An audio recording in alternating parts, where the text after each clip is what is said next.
2. Capítulo 74. A obra médico-missionária e a terceira mensagem angélica. Tenho sido repetidamente instruída quanto ao fato de ter a obra médico-missionária para com a obra da terceira mensagem angélica a mesma relação que mantém para com o corpo, o braço e a mão. Sob a direção da divina cabeça, devem trabalhar unidos no preparar o caminho para a vinda de Cristo. O braço direito do corpo da verdade deve estar constantemente ativo, trabalhando incessantemente, e Deus o fortalecerá. Não deve, porém, tornar-se o corpo.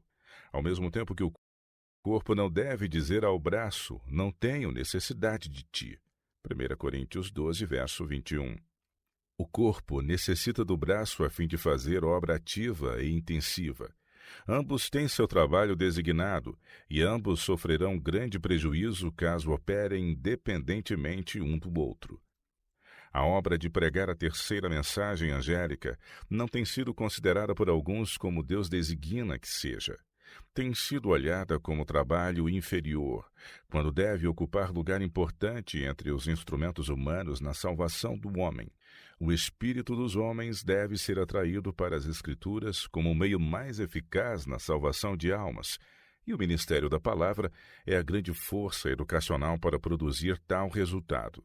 Os que rebaixam o ministério e procuram levar avante a obra médico-missionária independentemente estão buscando separar o braço do corpo. Qual seria o resultado caso fossem eles bem-sucedidos nisso?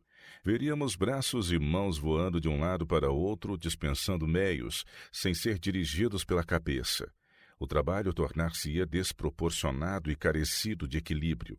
Aquilo que Deus designou que fosse o braço e a mão tomaria o lugar do corpo todo e o ministério seria amesquinhado ou totalmente passado por alto. Isso desassossegaria os espíritos e traria confusão, ficando muitas partes da vinha do Senhor por trabalhar. Em todas as igrejas. A obra médico-missionária deve fazer parte do trabalho de toda a igreja em nossa terra. Desligada da igreja, ela se tornaria em breve uma estranha miscelânea de desorganizados átomos. Consumiria, mas não produziria. Em vez de servir de mão auxiliadora de Deus para promover-lhe a verdade, sugaria a vida e a força da igreja e enfraqueceria a mensagem. Conduzida independentemente, não somente consumiria talentos e meios necessários em outros ramos, como no próprio trabalho de ajudar os desamparados independentemente do ministério da palavra, colocaria os homens em situação de zombarem de uma verdade bíblica. O ministério evangélico é necessário a fim de dar permanência e estabilidade à obra médico-missionária. E o ministério necessita da obra médico-missionária para demonstrar a operação prática do Evangelho. Nenhuma das duas partes da obra é completa sem a outra. A mensagem da próxima vinda do Salvador deve ser dada em todas as partes do mundo, devendo em todos os ramos ser caracterizada por solene dignidade. Grande é a vinha a trabalhar, e o sábio agricultor fará a obra de tal maneira que cada parte produza frutos. Caso sejam conservados puros os vivos princípios da verdade na obra médico-missionária, não contaminados por qualquer coisa que lhes prejudique o brilho, o Senhor há de presidir o trabalho. Caso os que têm os pesados encargos permaneçam fiéis e firmes aos princípios da verdade, o Senhor os apoiará e susterá. A união que deve existir entre a obra médico-missionária e o ministério é claramente salientada no capítulo 58 de Isaías. Há sabedoria e bênção para os que se empenharem na obra segundo é aí apresentada. Esse capítulo é explícito, e nele há o suficiente para esclarecer quem quer que deseje fazer a vontade de Deus. Apresenta abundante oportunidade para ajudar-se à humanidade sofredora e ser ao mesmo tempo instrumento nas mãos de Deus em levar a luz da verdade a um mundo agonizante. Se a obra da terceira mensagem angélica for levada avante pela devida maneira, não se dará ao ministério um lugar inferior, nem os doentes e pobres serão negligenciados. Deus uniu em sua palavra estes dois ramos de trabalho, e pessoa alguma os deveria separar. pode haver e há de fato perigo em perder de vista os grandes princípios da verdade ao efetuar-se em benefício dos pobres a obra que é justo fazer. Mas devemos ter sempre em mente, ao realizar este trabalho, cumprir dar o primeiro lugar às necessidades espirituais da alma. Em nossos esforços para aliviar as necessidades temporais, corremos o risco de separar da última mensagem evangélica seus aspectos principais e mais urgentes. Tal como tem sido feito em alguns lugares, a obra médico-missionária tem absorvido talento e meios que caberiam a outros ramos da obra, com negligência de atividades mais diretamente espirituais. Devido às sempre crescentes oportunidades para ministrar às necessidades temporais de todas as classes, há perigo de esta obra eclipsar a mensagem que Deus nos deu para levar a toda a cidade, a proclamação da próxima vinda de Cristo, a necessidade de obediência aos mandamentos de Deus e ao testemunho de Jesus. Esta mensagem é a preocupação de nossa obra. Tem de ser proclamada com grande voz e ir a todo o mundo.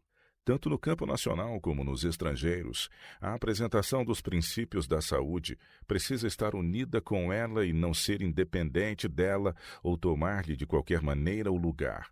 Tampouco deve ela absorver tanta atenção que a mesquinhe outros ramos. O Senhor nos instruiu a que consideremos a obra em todos os seus aspectos, de modo que se desenvolva proporcionada, simétrica e bem equilibradamente. A verdade para este tempo abrange todo o Evangelho. Devidamente apresentada, ela operará no homem as próprias mudanças que manifestarão o poder da graça de Deus no coração. Efetuará uma obra completa e desenvolverá um completo homem. Então não se trace nenhuma linha entre a genuína obra médico-missionária e o ministério evangélico. Unam-se essas duas em dar o convite. Vinde, pois tudo está preparado. Lucas 14, 17. Juntem-se elas em inseparável união, justo como o braço está unido ao corpo. Obreiros médico-missionários. O Senhor necessita de todas as espécies de obreiros hábeis.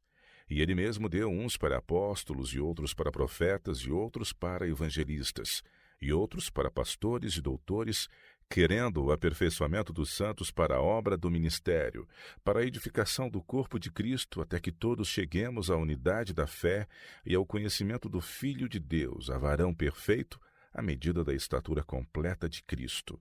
Efésios capítulo 4, versos de 11 a 13. Todo filho de Deus deve ter um santificado discernimento para considerar a causa como um todo, e a relação de cada parte para com cada uma das partes, a fim de que nenhuma falte. Vasto é o campo, e há uma grande obra de reforma a ser desenvolvida, não em um ou dois ramos, mas em toda a linha. A obra médico-missionária é uma parte dessa obra de reforma, mas não deveria nunca se tornar um meio de separar os obreiros do ministério de seu campo de trabalho. A educação dos alunos nos ramos médico-missionários não se acha completa a menos que eles estejam preparados para trabalhar em ligação com a igreja e o ministério, e a utilidade dos que se acham em preparo para o ministério seria grandemente aumentada caso eles se tornassem esclarecidos acerca do grande e importante assunto da saúde. A influência do Espírito Santo é necessária para que a obra seja devidamente equilibrada e possa avançar vigorosamente em todo sentido. Uni-vos. A obra do Senhor é uma, e um deve ser o seu povo. Ele não deu instruções para que algum aspecto da mensagem fosse levado avante independentemente ou se tornasse todo absorvente. Em todos os seus labores, ele uniu a obra médico-missionária com o ministério da palavra. Enviou os 12 apóstolos e, posteriormente, os 70, a fim de pregar o evangelho ao povo, e deu-lhes poder também para curar os doentes e expulsar os demônios em seu nome. Assim devem os mensageiros do Senhor entrar hoje na obra. Chega até nós hoje a mensagem. Assim como o Pai me enviou, também eu vos envio a vós. E, havendo dito isto, assoprou sobre eles e disse-lhes: Recebei o Espírito Santo. João capítulo 20, versos 21 e 22. Satanás inventará todo o meio possível para separar aqueles a quem Deus está buscando fazer um. Não devemos, porém, ser transviados por seus ardis. Caso a obra médico-missionária seja desenvolvida como parte do Evangelho, os mundanos verão o bem que se está fazendo. Ficarão convencidos de sua genuinidade e dar-lhe-ão seu apoio. Aproximamo-nos do fim da história terrestre, e Deus convida todos a erguerem o estandarte com a inscrição: aqui estão os que guardam os mandamentos de Deus e a fé de Jesus. Apocalipse 14, verso 12.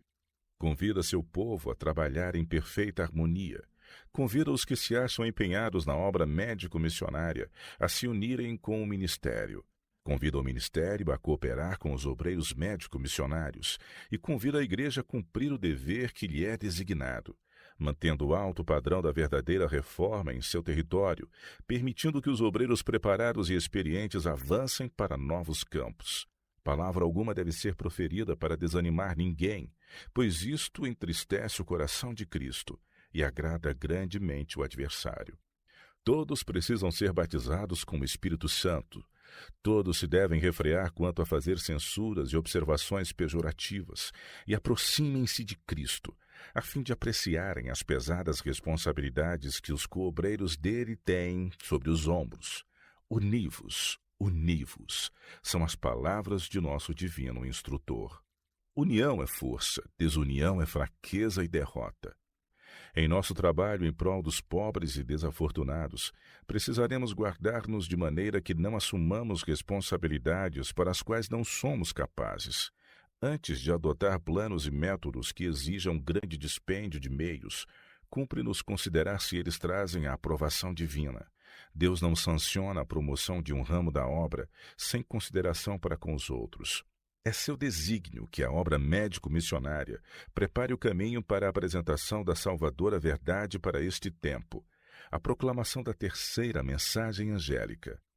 Uma vez que se cumpra esse desígnio, a mensagem não será eclipsada, nem seu progresso impedido.